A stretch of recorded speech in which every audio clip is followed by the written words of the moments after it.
Praise the Lord. My name is Mr. Tony, and I'm with Abundant Life with the Morning Minute.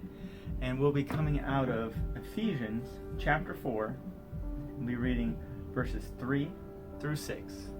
And the word reads, "Be eager to keep the unity of the Spirit in the bonds of peace.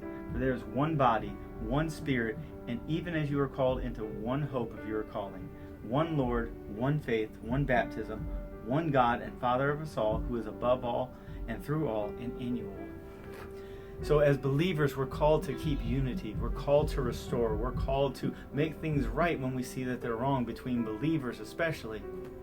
So what we need to do is start focusing in on what God is doing in their life.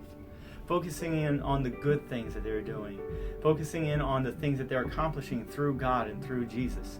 So God is working. If they are a believer, God is working in their life. Just like God is working in your life and is doing good things in your life.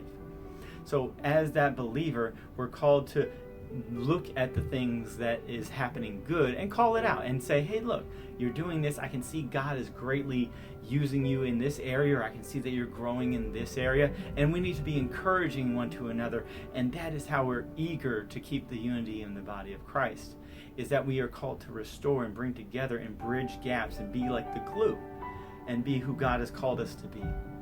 And when we do that, it's pleasing to God. When we do that, it's bringing together believers, it's bringing together churches, it's bringing together under one name, under one calling, under one Christ. So that's what we're called to do. I hope that you enjoy your day. I hope that you have a fantastic day. God bless you.